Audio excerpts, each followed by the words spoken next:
காங்கிரஸ் என்பது தன் கட்சியை கட்டுப்படுத்த வக்கற்று போய் இருக்குது. முதல்ல காங்கிரஸ் கட்சி ஒரு ஆர்கனைஸ்டு கட்சிக்கான ஒழுங்கு இருக்குதா? ரகுபதி அவரு தளபதியை பற்றி பேசுறீங்களே, கட்சி தலைவர் செல்வ பெருந்தகை அவர் என்னதான் இருந்தாலும் அவர் தலைவர். அவர் மேல உங்களுக்கு 1000 விமர்சனம் இருக்கலாம். அவரை நீங்க இழிவுபடுத்தி திருச்சி வேலுசாமி இன்னும் ரோட்ல கட்டிட்டு இருக்கிறாப்ல, அவன் யாரு அப்படிங்கிறாப்ல, அவன் இவன் பேசுறாப்ல. அப்ப இது சாதி திமிரு தானே. அவர் ஒரு தலித் தாழ்த்தப்பட்ட சமூகத்தை சேர்ந்தவர் ஒருத்தர் உச்ச இடத்துக்கு வந்திருக்கிறாரு அப்படிங்கிற அந்த இழிவில் இருந்து தானே இந்த திமிர் வருது. இந்த ஆதிக்க சாதி திமிர்ல இருந்தானே இந்த இந்த இப்படி மைக்கில் கடிச்சு வைக்க முடியும்னால.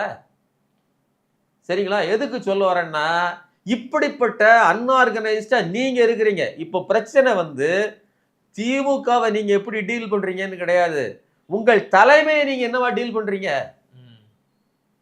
ஒழுக்கமா இருக்கிறீங்களா? நீங்க முதல்ல மன்னிப்பு கேட்க வேண்டியது மாணிக்கம் தாகூரா அல்லது திருச்சி வேலுசாமியா? தலைமையை மீறி பேசிய வார்த்தைகள் என்ன கேட்கிறான்? நீ எப்பப்பா கட்சிக்கு வந்த கேட்கிறான்.